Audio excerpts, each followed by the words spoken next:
Welcome, everybody, back to another episode of the Big Doug and Carmi Show, your one-stop shop for all things Commanders. Always excited to have my good buddy David Aldridge on the show. David, how are you? Good, Doug. I'm good.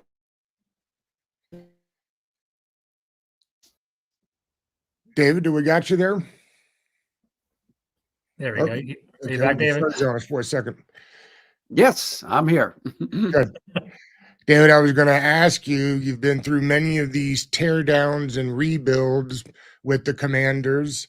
This is about as complete a teardown as there is. What is the reason Commanders fans should feel differently about this one? Well, there's a couple of reasons. I mean, the overarching reason, which we all know, is that ownership is different, and that just changes everything. You have, an owner and ownership group that is professional, I guess is the only way I can say I can put it. They're adults. They're going to do things we don't like. You're going to do things. They're going to make decisions that people don't like, but they're not going to sue fans. They're not going to do the nutty stuff and the toxic stuff, and you're not going to have people suing the organization because of videos and people. Just the amateur hour's over, romper room's over. The frat house has been closed down, and you've got a real group of adult people in charge now that are going to make adult decisions.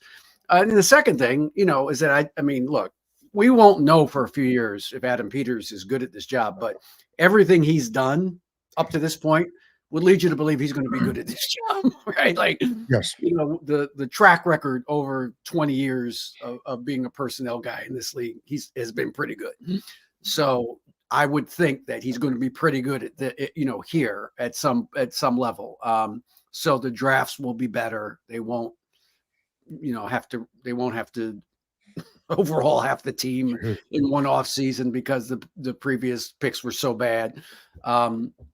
So I think that's going to be better. Now that I try to temper people's expectations for this season, this season, they're not there yet. They have a piece here, a piece here, a piece here, but they don't have a whole lot of pieces. And that's going to take 2 or 3 years for them to get a whole lot of pieces together.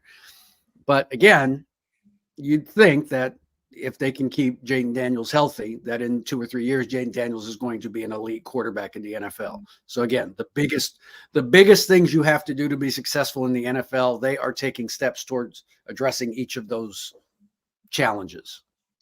Now, David, you have previous experience with the new owner, obviously, from the NBA in his time owning the Philadelphia 76ers. What can you tell fans maybe they don't know about Josh Harris? Maybe something that they should be mindful of in this new process we're in.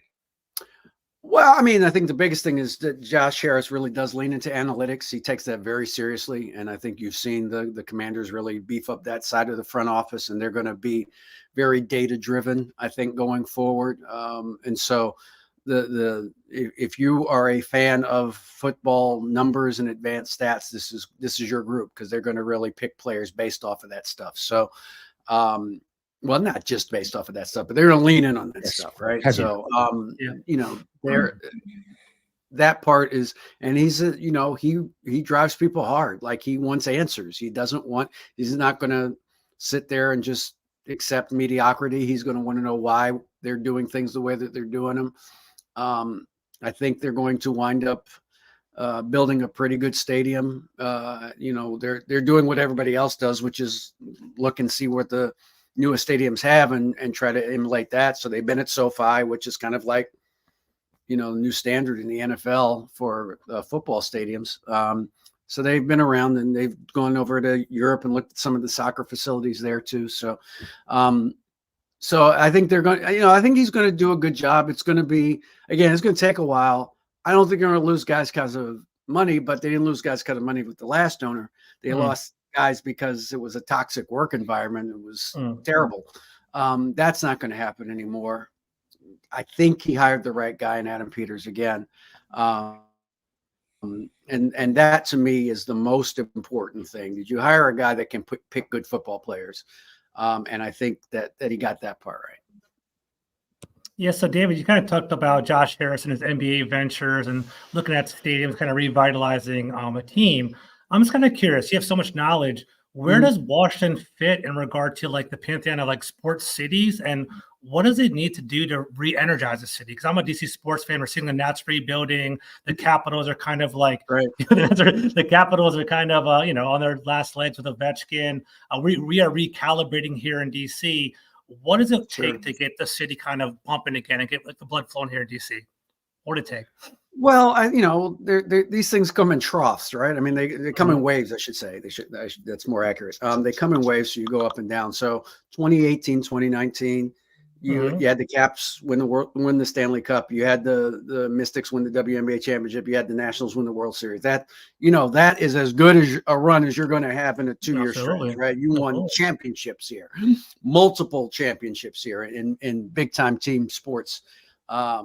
And then you have a valley after that, right? And so I think that they're at the bottom. I think DC Sports is at the bottom of a valley and is starting to tick back up.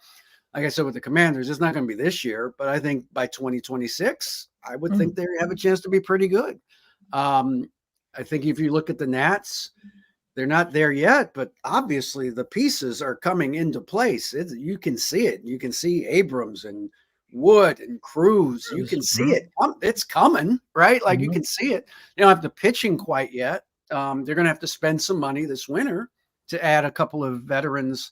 They need another bat in the lineup. They need a starting pitcher. I think they need number one. I don't think they have a number one on the staff. I agree, 100%. I think there's nothing. That's not a slam against Mackenzie Gore. I think he's going to be a terrific pitcher. I just don't know if he's a number one. I think he's a really good number two, right? So yeah, absolutely. But they need to add a couple of pieces in free agency. But they've got a lot of good young talent that is now coming, that you're now seeing every day in the majors. And they've got some more pieces in the minor leagues that are coming up and they're going to be here soon. So you see that. The the Wizards are at a lower level of their rebuild. But again, just like with this group, they finally hired the right people, I think.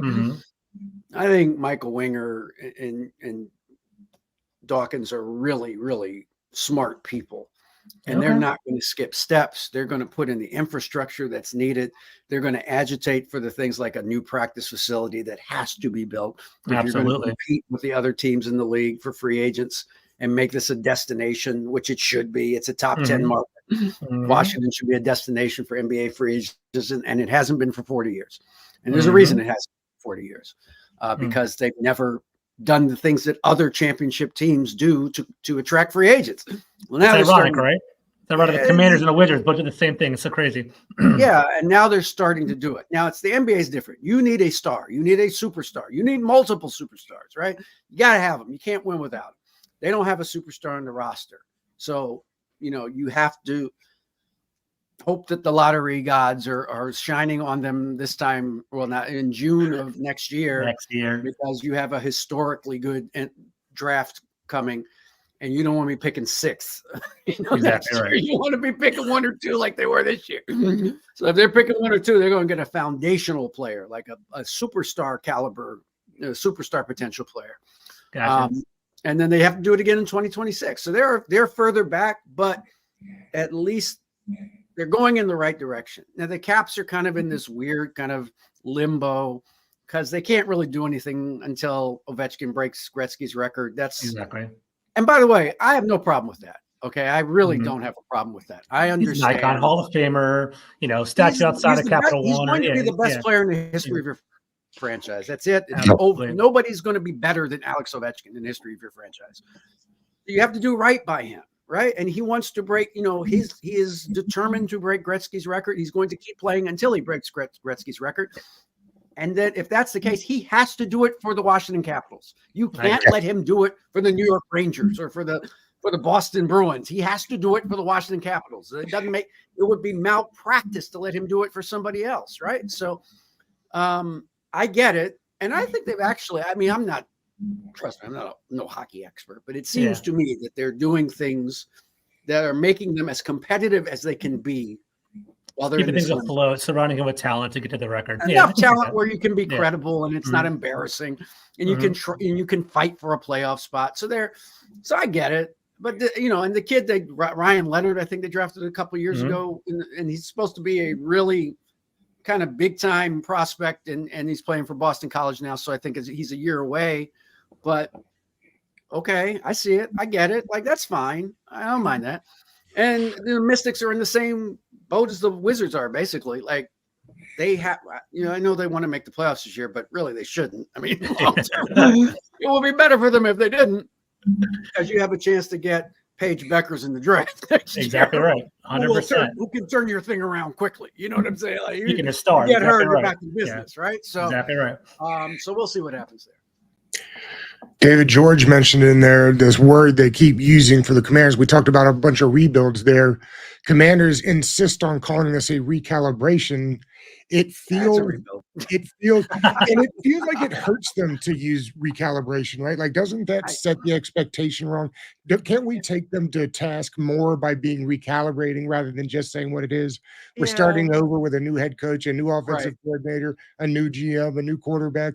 We're rebuilding. Why would they refuse to say that? Like, it's a bad word? I don't know why people do this, because the Nationals did the same thing. They were, after 2020, well, we're not rebuilding. We're just I forget what they call it, readjusting or something like that. Like, they can't just say rebuild like everybody else does. Like, everybody, we're all adults. We're sentient beings. We know a rebuild when we see one. It's a rebuild.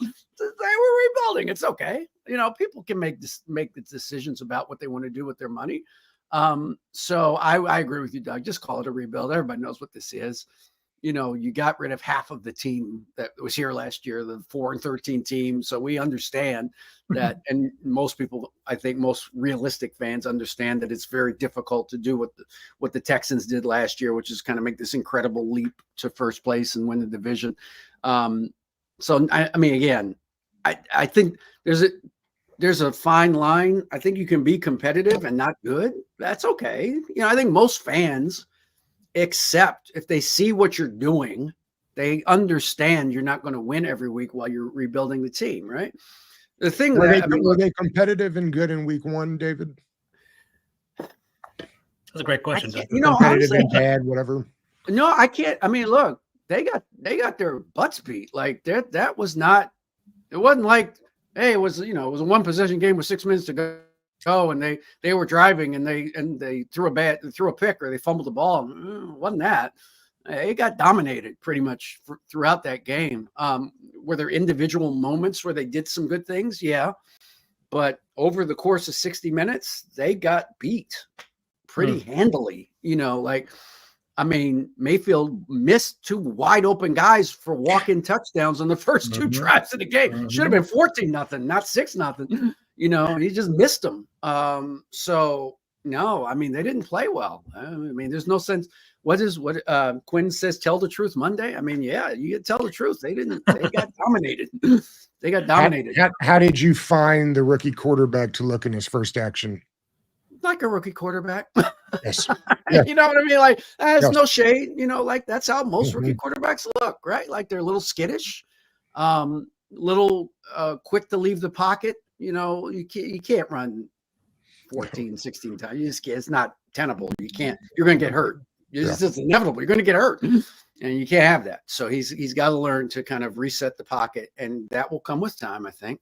But I'm not. That's where the team's got to help him. The defense can't give up points on 8 of 9 drives. You know what I mean? Like, now I got to throw the ball 40 times just to keep up. So that didn't help. But I mean, look, he can run at an elite level. Absolutely. Like, he takes off, he is getting yards going down the field. Like, I mean, he obviously has a big arm. He missed Terry on the go pattern. He's going to hit that. Or not, like you said, we're going to hit a few of those. They're not going to hit it every time, but they're going to hit a few of those over the course of the season. But yeah, he looked like a quarterback playing in his first NFL game. And you hope that, you can play from ahead or at least tied going forward, so that you can be a little bit more judicious about the types of passes you have to throw, the types of patterns you have to run. You don't want to have to be running 4 verticals all the time because you're down by 3 scores. You need to score quick. So, that's where the rest of the team can help them. Quickly, George, David, we saw the injury to Tua last night. Yeah. Why can't they make these guys wear Guardian caps? I mean, I don't Mm. know why you would need to make a guy wear a Guardian Yeah. cap. I guess I do in a league where they quit wearing, thigh pads so they could be a second faster. I guess I get that. But at some point, like, Yeah. they've got them. Well, I don't understand why they're not making them use them. I don't, again, I think, Doug, there's a couple of things. I mean, I think the Players Association is going to protect its players' kind of autonomy, right? Like you want, there's so much equipment, especially in the NFL, like things you can't do. You can't wear your socks. You can't wear you have to wear, it has to be this length and you can't wear this color. And you know what I mean? Like, and so just to tell anybody, but I understand your point, especially for a guy that's had a history of concussions, right? You would think that they would tell him, look, you've got to wear this if you want to play going forward. But I think that's going to be a hard sell. There's the aesthetic. It just, it's going to take a while for people to get used to someone wearing that, right?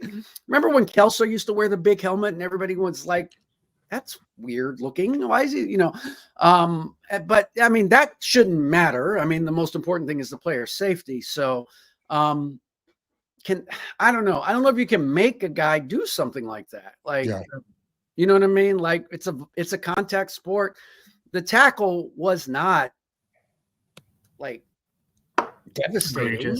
Yeah. It was just getting them to the ground. And that just tells you like it could happen on any play at any time. Yeah.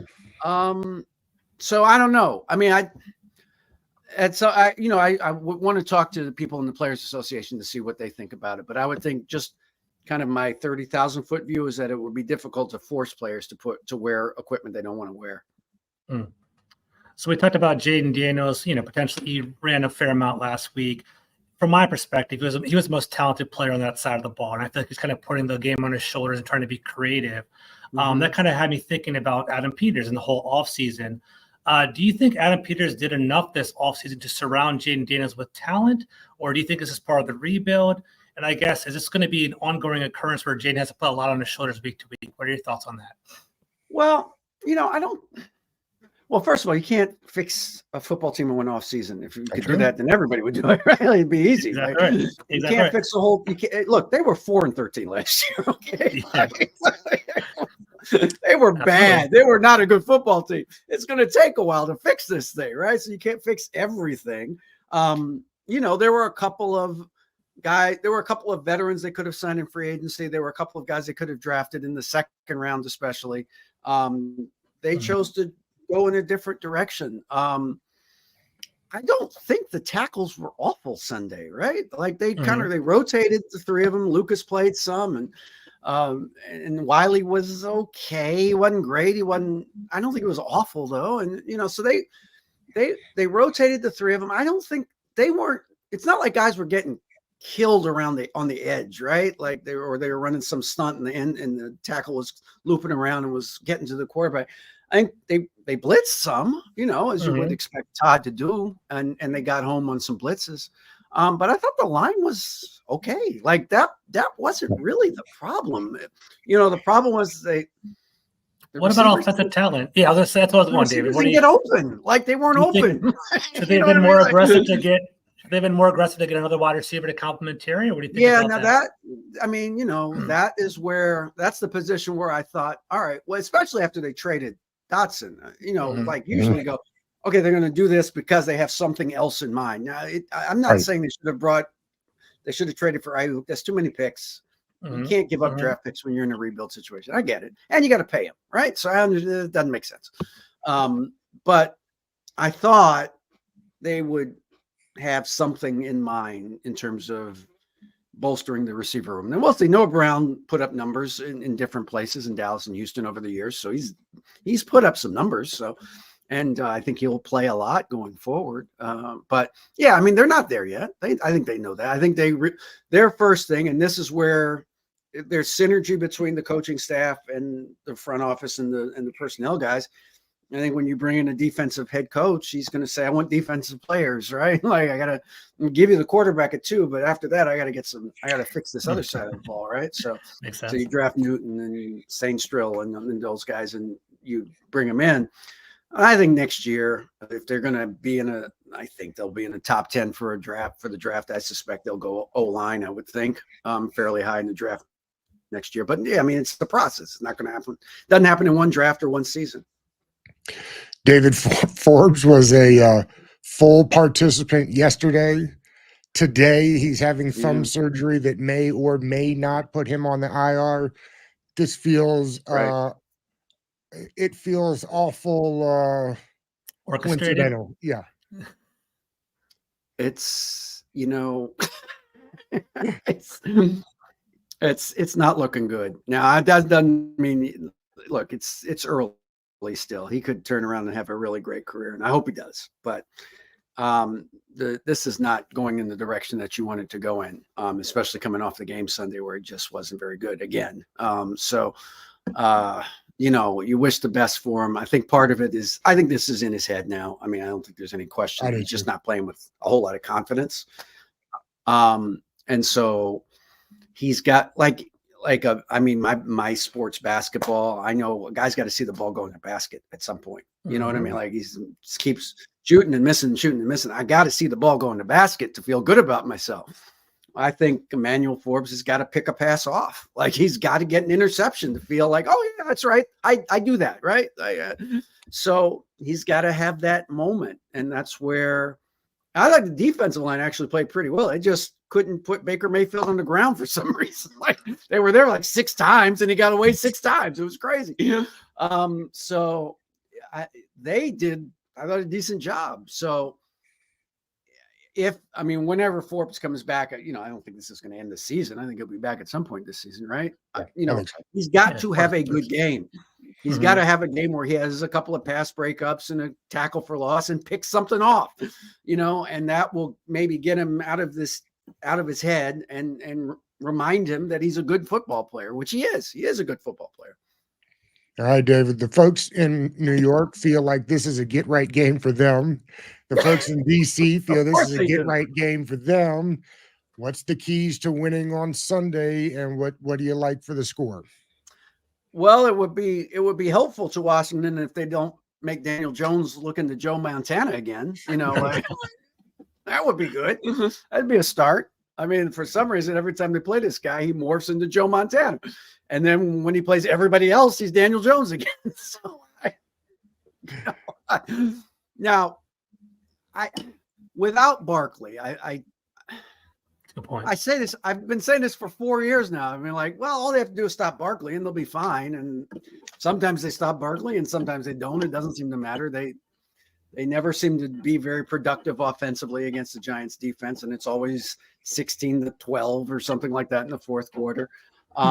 So it would be helpful if the Commanders could score early and get a lead and make Daniel Jones drop back 35, 40 times and see what happens. Neighbors is really talented now. He could carve him up. Like, that could happen. I'm not saying that couldn't happen.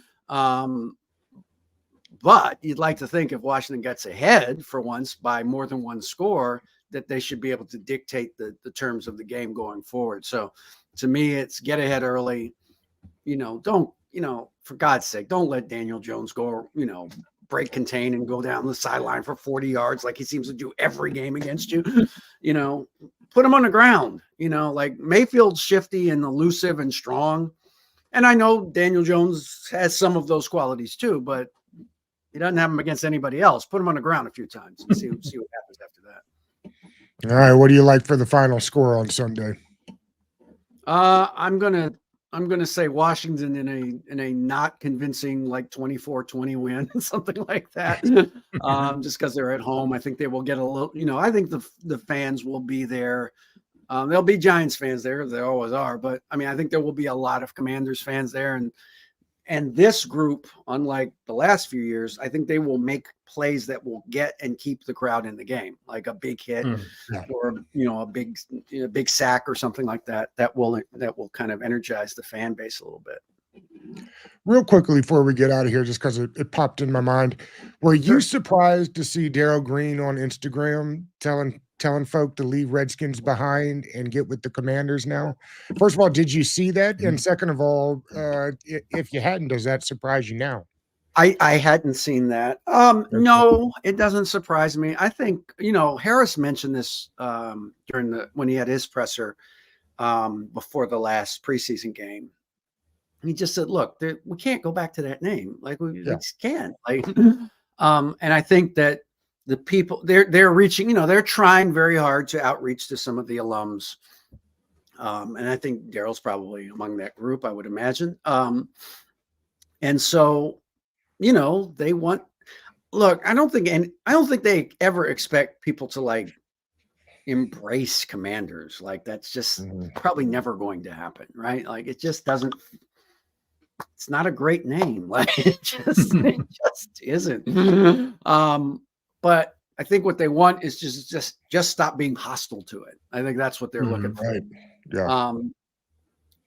Look, they didn't ask me for my opinion. I think they need to 86 this song, this Hail to the Commanders. It just doesn't work. Yeah. Like it just I think it's okay to say we tried it, it didn't work. It's okay. It's all right. Like you try things and just come up with a new song. Just come up with something that's different. Did they end up back in DC, David?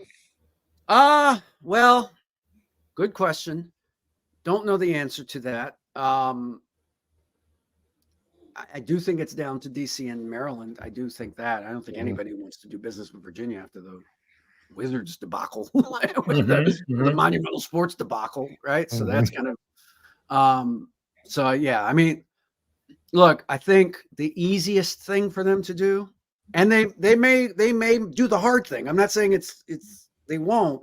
The easiest thing for them to do is just build a stadium across the street from the stadium they're playing in now, and just build a better stadium, right? Like just build a nicer stadium.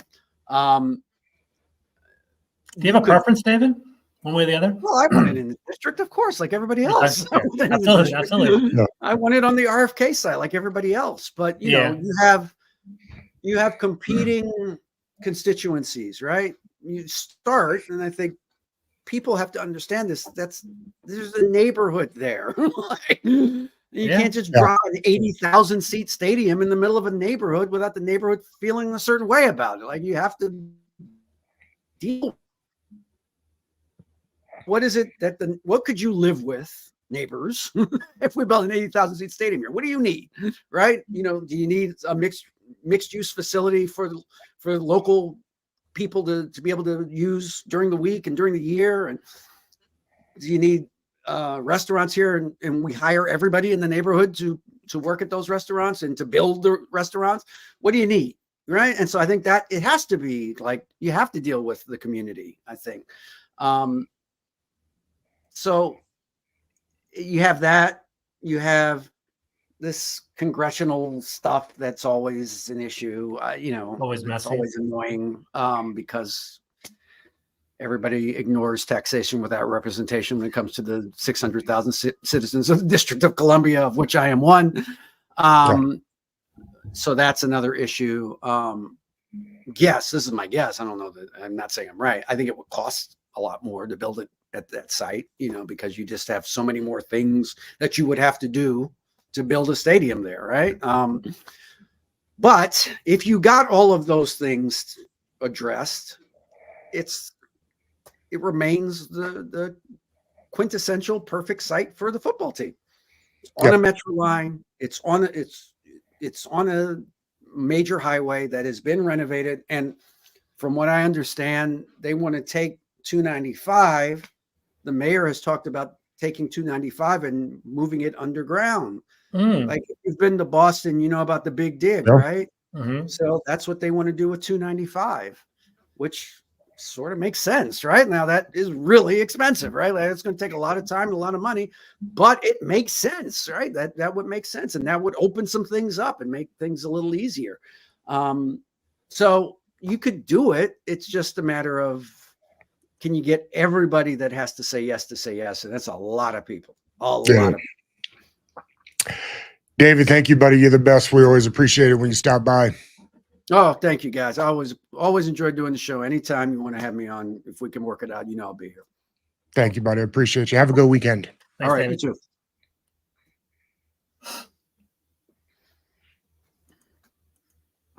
All right. What's up, man? Rio? What's going on, bro?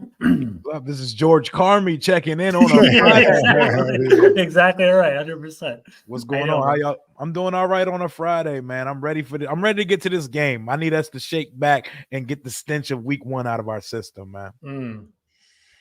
They need it. It'd be a packed home game. So I mean, this is obviously the time to do it against the team to do it.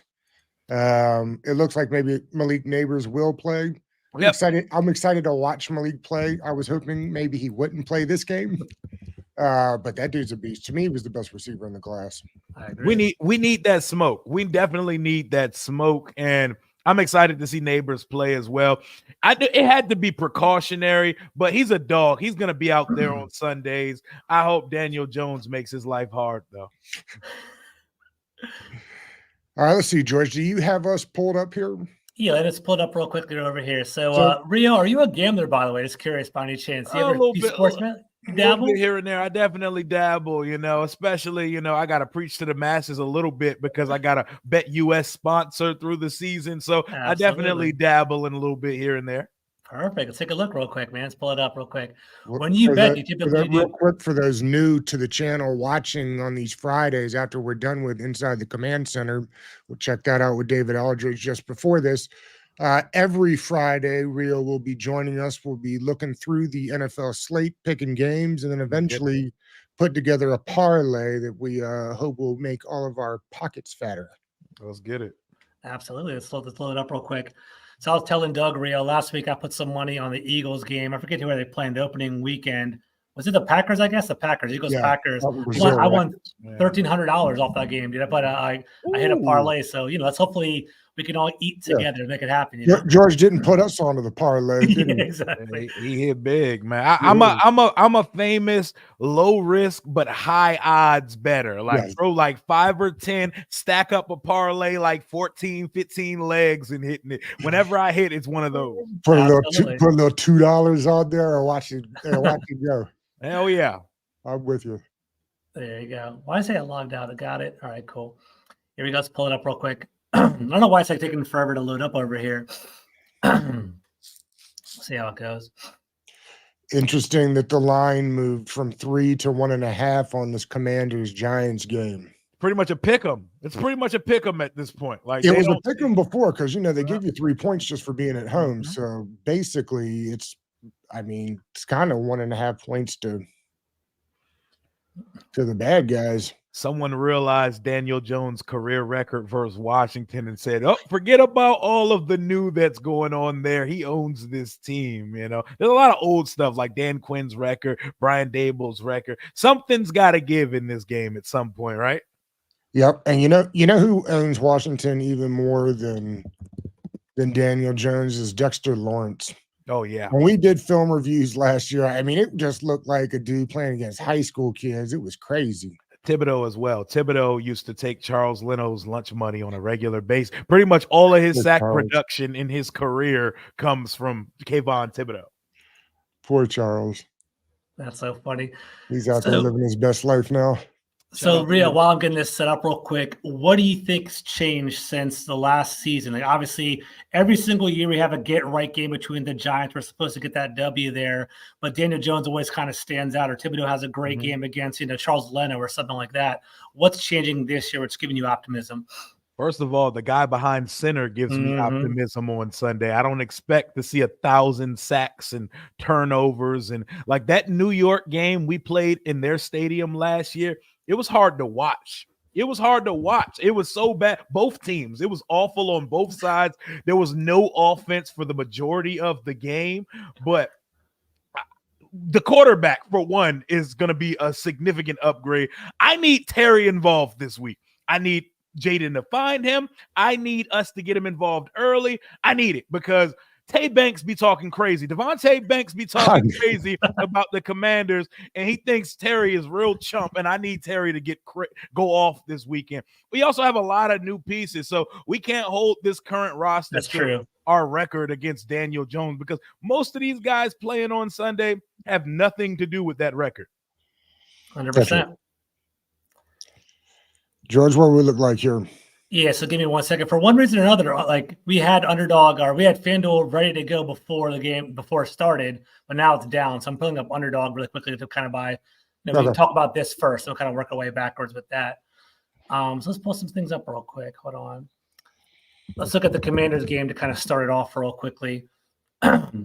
I'm excited, though. I'm ready. They got a concert at halftime. They got Wale performing at halftime. Vernon Davis is legend of the game. We're pulling out the gold pen. We're pulling out all the stops, and it's the first game of the Northwest Stadium era of Commanders football. I'm excited, man. I'm ready to get to it. Absolutely. The bigger question remains, what does it take to be a legend?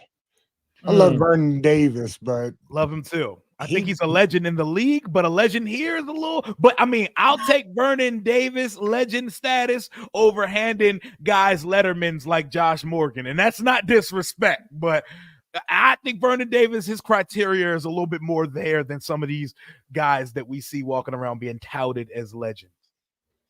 Oh, that's fair. That is fair enough. I think they just replaced the word alumni with legends, and that's what they're trying to push going forward. They should have always been the Washington Legends to me. That would have been such a sweet transition because they were already using legends for all the alumni anyway. I wouldn't have been mad at it. I wouldn't have been mad at it. That's just me. 192.5 passing yards for Jaden Daniels. Over. Feels over. I'm going over. They might have to actually throw the ball to a receiver to make that happen, though. You saw that tweet I put up. Diami Brown, 56% of snaps, didn't get one target. Not a catch, not a drop. He didn't get a target on Sunday. He's out there running around, having a good time. Cardio in there. Bonding with his brothers. What are your thoughts on Diami Brown? Do you think he's gonna have a good year? Are you down on him? What are your thoughts on that, Rio?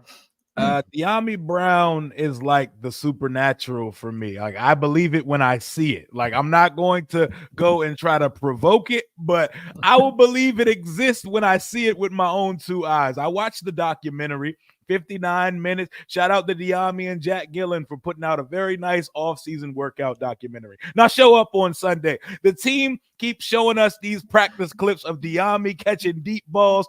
I want to see it on Sunday because the videos don't hit the same in September as they do in June when we got no football taking place. I need that to happen on a regular season field.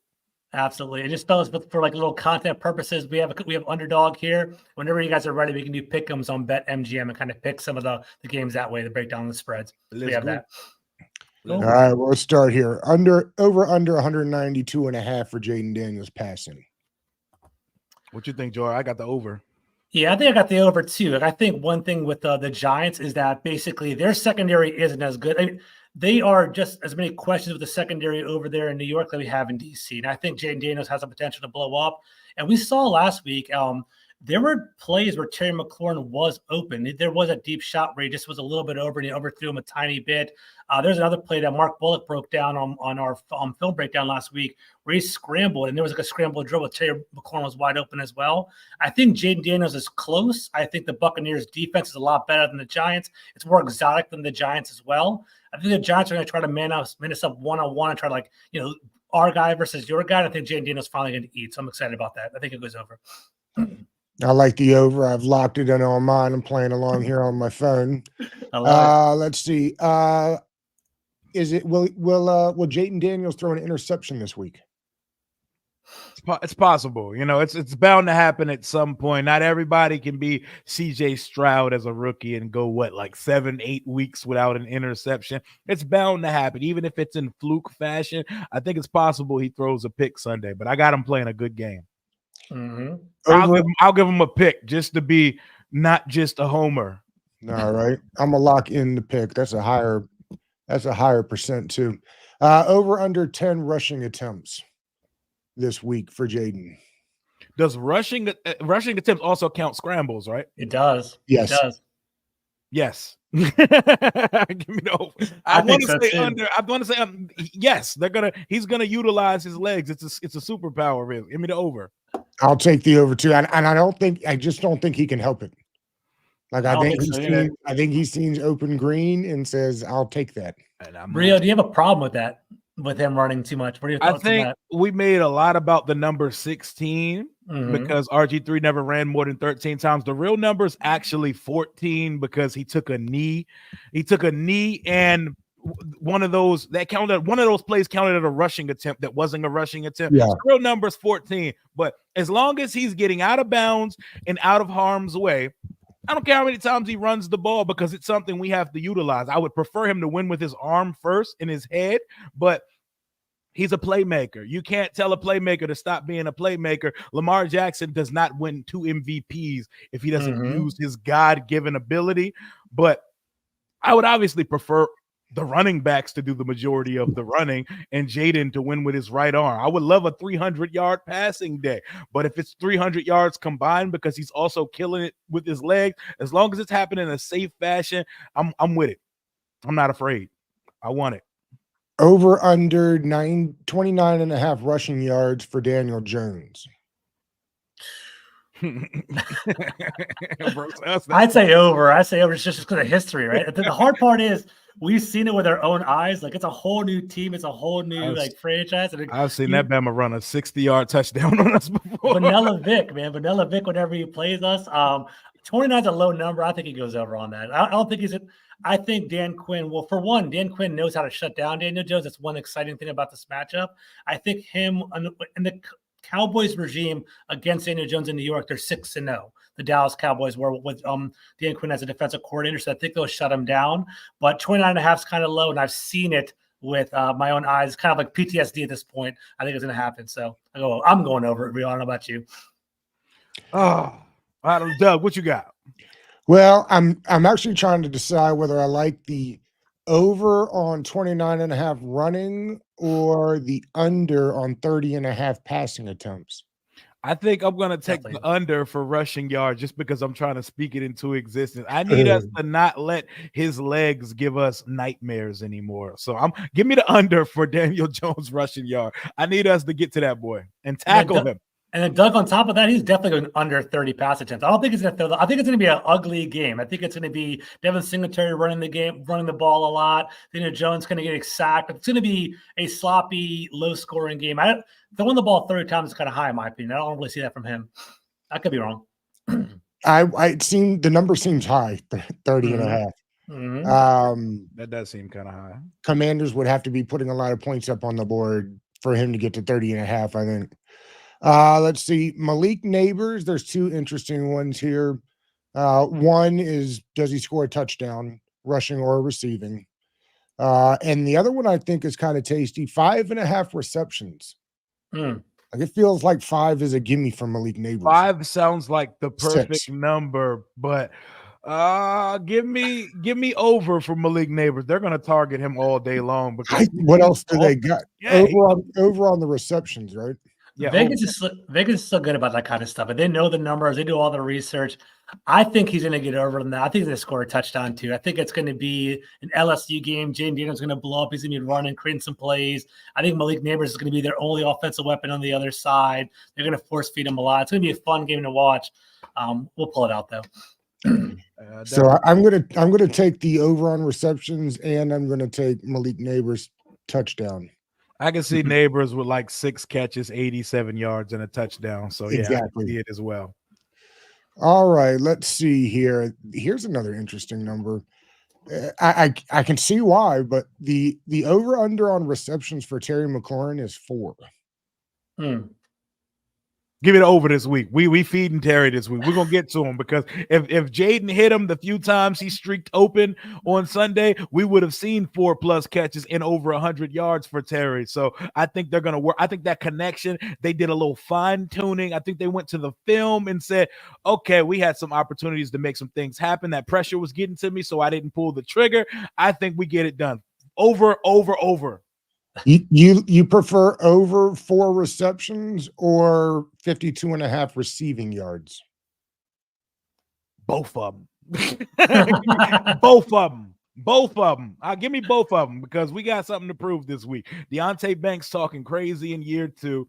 the yards and it was all there for Terry last week. Jaden missed him on a deep ball, and he didn't see him a couple times because the pressure was getting to a rookie quarterback. The game got to slow down for a rookie. I'm hitting over on both of them personally, but we can only do one of them. Which one do you prefer?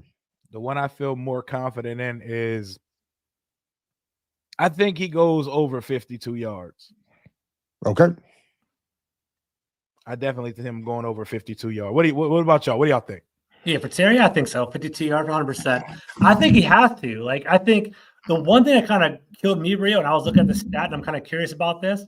Terry last year only surpassed 60 yards 6 out of 17 games last year. Rio, did you know about that? Only 6 times did he break 60 yards. So someone's got to give. Like, what are your thoughts on Terry? I'm kind of curious about that. I haven't really dived into Say that again, George. So only 6 times, so 6 out of 16 games, so roughly a third of the games, Terry McLaurin surpassed 60 yards most of the time. So 11 out of 17 was under 60 yards. So do you think that's a product? We know about EB and how messed up he was last year, Rio. Like, what does Terry need? Like, what does he do? Like, is this who he is, or what's going on with Terry? What are your thoughts on all that? A combination of we have to force feed it to him, like teams force feed it to their number one option. Absolutely. We need a consistent play caller, and we need consistency from the quarterback position. Like, it's a combination of all those things. And Terry has to get separation on a regular basis. I think he separates pretty fine. He could obviously separate a little better, but it has to be a combination of the play calling and aggression. Terry gets going by throwing him rhythm slant passes. Throw him some slants, throw him a couple curls, throw him a couple quick stop routes where he can catch the ball, break a tackle, and make things happen after it. Get him in rhythm early. Come out. As soon as you start passing the ball, slant pass, out route, curl route. Get him going with some gimmies, and he's going to eventually bring those defenders up, and he's going to hit them up top with that 4.3 speed. So we got to aggressively – that's our number one receiver. Whether anyone agrees if he's a number one or not, he's our number one receiver. He's the only accomplished receiver in that room. We got to target him and treat him as such. I agree. You have to get that energy up by feeding him early in the game. I definitely agree with that 100%. There's a prop for Austin Eckler higher than 2.5 receptions. Ooh.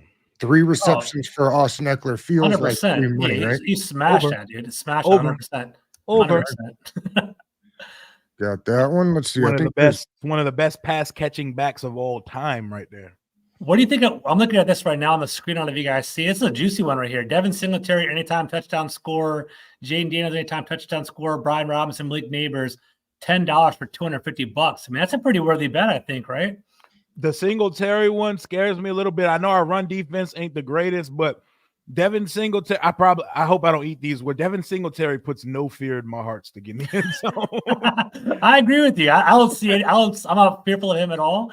But you don't think like a mop-up touchdown or like they get down to the 1 yard line and kind of dives in a little bit? I kind of like that. He could possibly get it. I mean, I like that parlay right there. Like, I like that one because I can see Jaden Neighbors and I can see it. I'm not mad at it. And Brian Robinson Jr. I'm not mad at that. I like that action right there. Yeah, I might actually give that one a shot. I kind of like that one. It looks pretty good right there. That's some good action right there. I like it. Does Dexter Lawrence get a sack on Sunday? No. I think the edges, I think Thibodeau or Brian Burns do. No Dexter Lawrence sacks on Sunday. The other interesting one that's on here is Bobby Wagner over under 5.5 tackles. He had 10 last week. That seems like an easy over. That's easy right there. I'll take it to the bank. It feels it. They watched them looking speed-wise like John Bostic in Tampa and said, no, sir, Bobby Wagner. That seems like an easy-ass over, right? It does. It makes me wonder why, but what do you think about the spread right here, Rio? Would you take that? I mean, obviously you're going to vote for the Cameron is going to win, right? So 1.5. How do you feel about that? Would you take that bet?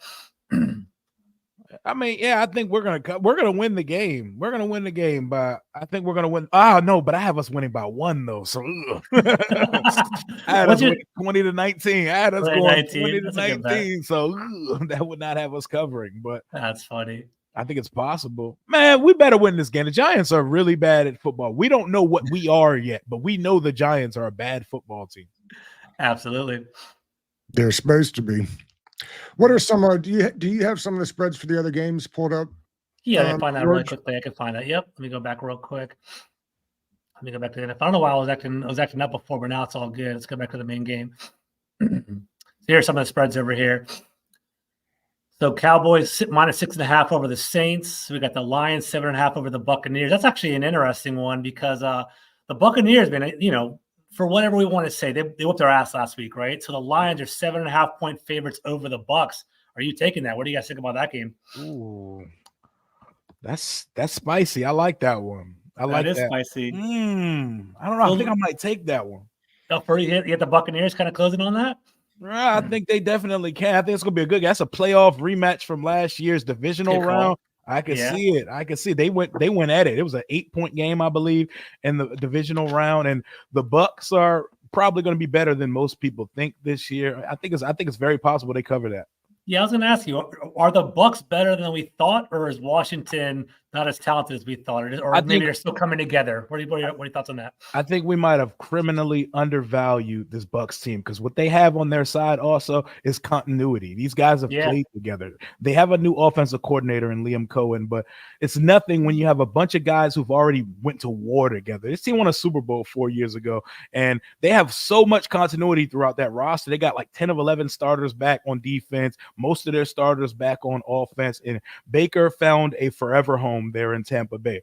And when you get the quarterback position figured out, you have weapons and a good defense and a good defensive-minded coach, they should be a pretty good football team. And their division is ass. It's true.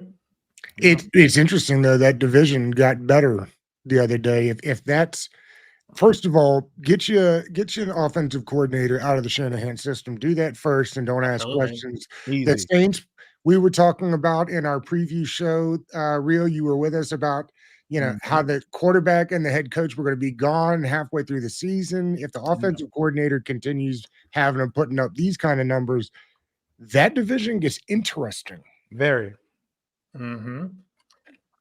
So that being said, they're not beating the Cowboys. Kirk does not look healthy, guys. He doesn't. They keep trying to say that they thought the pistol would be a better option for the scheme they wanted to run.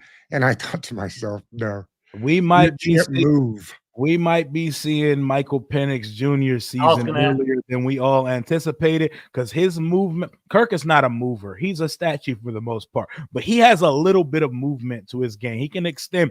He looks stiff as hell week 1 and in practice. I saw some clips. He looks, I don't know. They're not telling us something. I agree. And I thought maybe that was going to be, with him, they'd be moving in the right direction, but he doesn't look like he has it. Now, maybe another week and some more of that rust will knock off. But I thought it was interesting that he said he called Peyton Manning about getting into that pistol, but Peyton Manning got 2 square feet into the pistol when he couldn't move anymore. Right. Gentlemen, I think this is a pretty interesting one right here, right? So Bengals and Chiefs. For one, it's only -5.5, right? So I think, honestly, I think the Chiefs are going to blow them out of the water. My question to both of you guys, did you guys watch the Bengals game last week, by the way? Did you guys see the game? I watched the condensed version afterwards. Are you guys concerned about the Bengals? It just seemed like they lost to the Patriots. So it was an awful game. They look kind of out of it. So what are your thoughts on that? Are they going to bounce back? Is Jamar Chase holding out that long going to be a long-term impact on that team?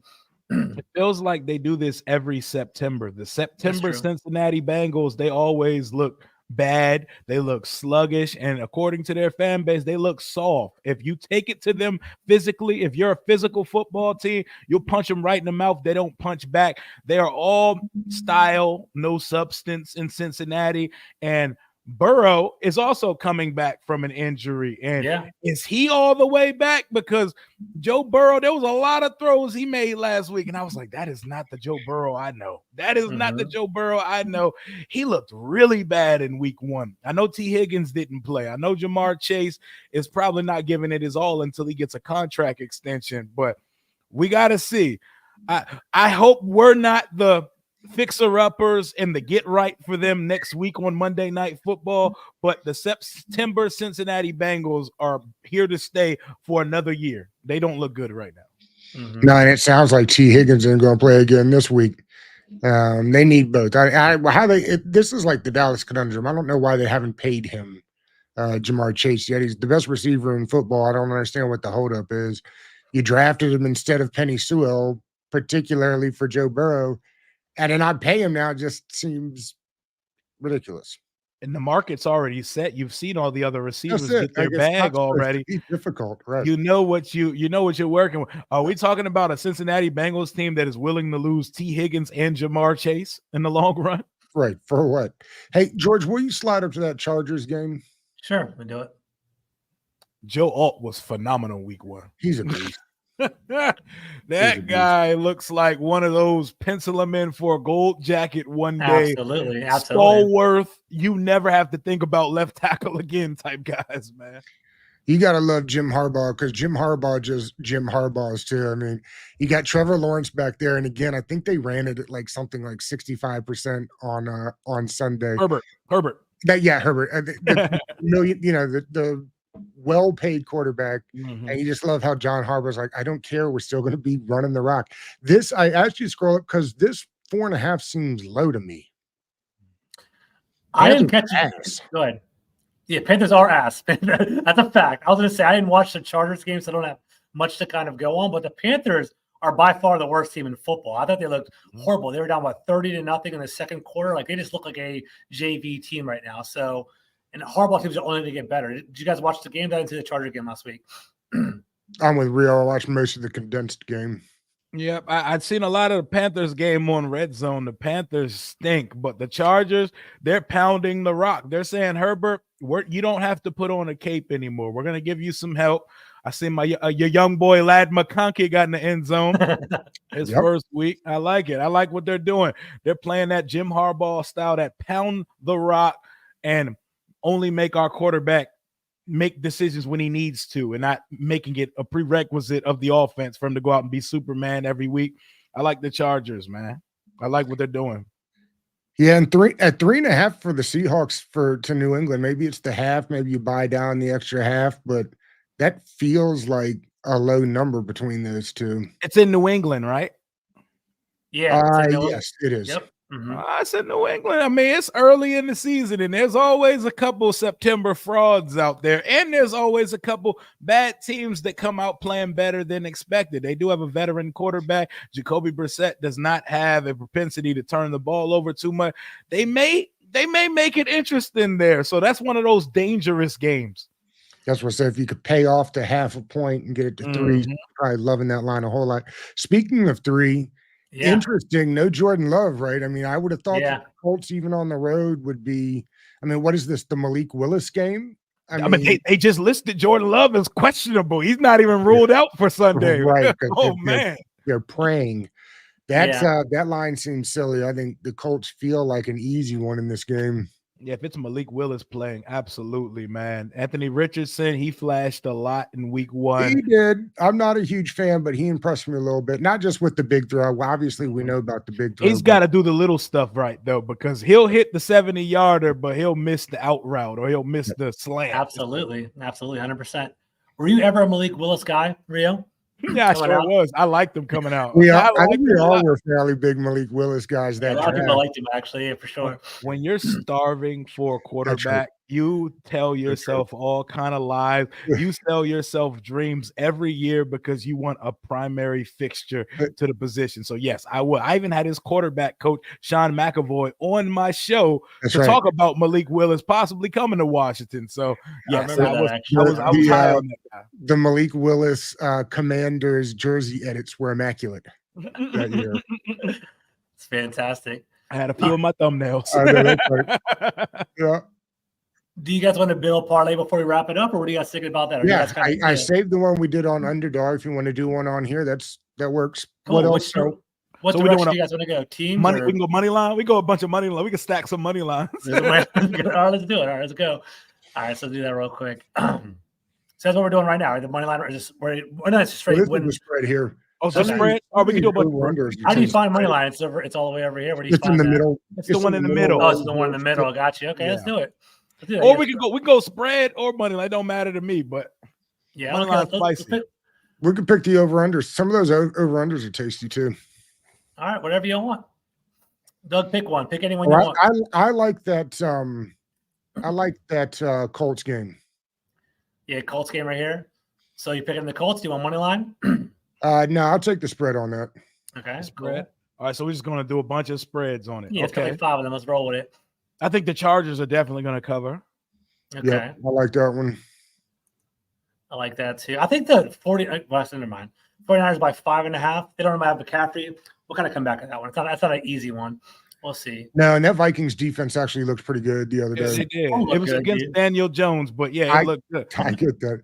Damn Vikings players said they started feeling bad for Daniel Jones at the end of the game. I never heard nothing like that in my life. We can't lose to that guy, man. We Literally, cannot. they were like, "Oh man, I feel bad for this dude." There's no way we can lose to that guy again. There's a couple of juicy ones. I'm looking at Philadelphia and potentially on the Falcons. Looking at the Chiefs over the Bengals. I think Philly probably covers in that game. Kirk just doesn't. Agree. Man. And that's prime time, Kirk. That is prime time, Kirk. Can you mix and match? Can you do money line with the? Oh, yes, you can. Oh, Yeah, the money line just doesn't pay out as the odds aren't as favorable as doing the gotcha over under. Philly covering that one. Okay, I like that. Let's pick maybe 2 more. Bears and Texans is going to be a fun ass game on Sunday. That will be a fun game. Are you a Caleb Williams believer, Rio? Oh yeah, I am. It was ugly week 1, but it was ugly for not just rookie quarterbacks week 1. So let's see how they shake back. I think he shakes back in front of a national audience against the Houston Texans. I think that's a fun QB duel. It is.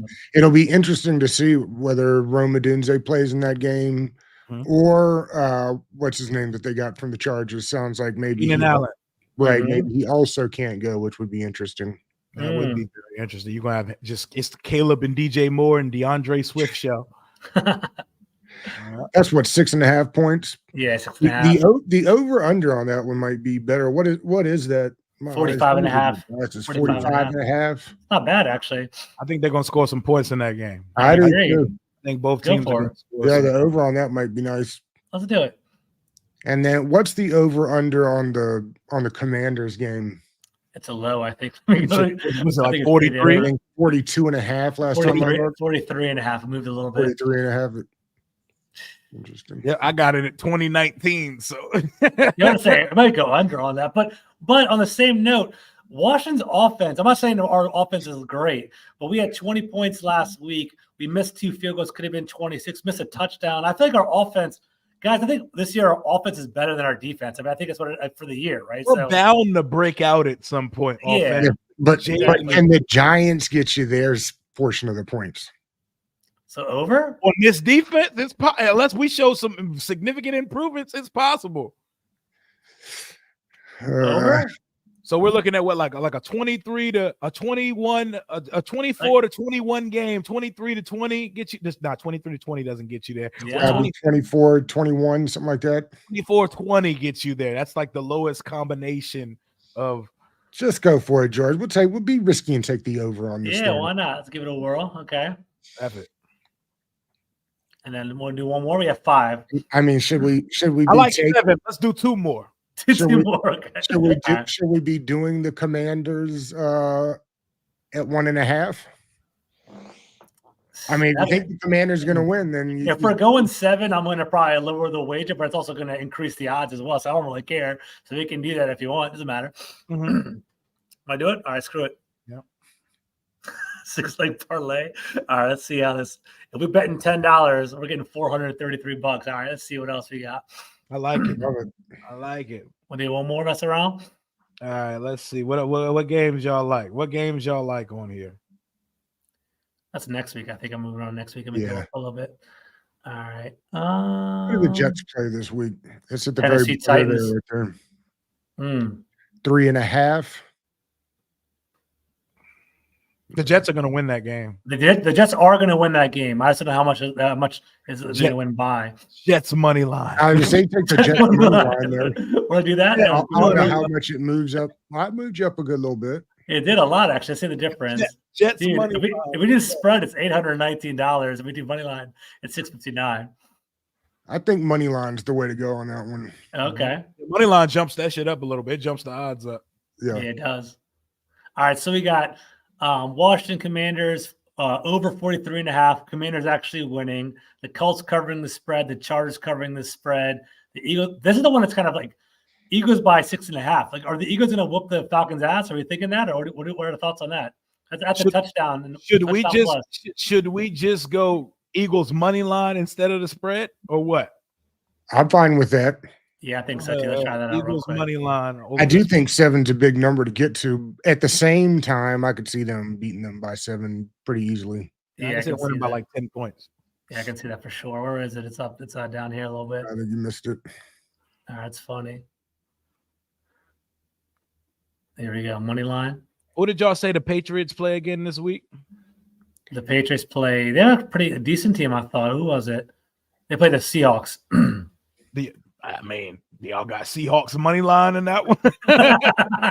Are you going like that? Let's do it. Why not? What is the Rams game? The Rams game? Go down some. Go down some. Okay. Rams got to win this week. They do. Rams Cardinals. That's a good game, actually. Rams Cardinals. That's all I bet on. I wouldn't bet on that. Let's be fun. Yeah, that's a fun division. What's the over under on that one? 47.5. Yeah, I bet it is. Yeah, that's a fun game. Walk on the way. I thought the Cardinals looked pretty damn good. They ended up losing last week. Who did they play last week? They played the Buffalo Bills, and they had them for like 2 quarters, and then they right. Crazy. You're right. They played a very good game in Buffalo, despite the fact that Harrison only had 1 catch for 4 yards last week. Mm-hmm. George, he was out. George, you might want to just leave it here. That's a pretty nice little payday right there. Nice little. Yeah, $10 for $720. Why not? Right? Gotta play around with it a little bit. Yeah. All right, I'm down. Let's see what happens. Log in. Let's knock this thing out. I can do this offline so y'all don't see my credit card and all that kind of stuff. But yeah, I'm down for that. I'll screenshot it later on. Post it, and then I'll post what we did on the underdog pick'em in case people want to do that one. That one ended up being Jaden Daniels more than 10 rushing yards or rushing attempts. Daniel Jones lower than 29.5 rushing yards. Malik Neighbors a touchdown. Terry McLaurin over 52.5 receiving yards. Austin Eckler over 2.5 receptions. Bobby Wagner over 5.5 solo tackles. And Brian Robinson Jr. over 1.5 receptions. That 1.5 receptions for Brian Robinson feels like stealing too. So you put $10 on that one, get you $330. Hey, I like it, man. I think we put together some nice tickets. I do too. All right, fellas. Well, George, you're going to put them out so that the people can see it from what we did today, and then I'll do the same with this, and then hopefully we're winning some money, fellas, and we'll try it all again next Friday. Let's get it in. All right, sounds good. All right, fellas. All right, peace.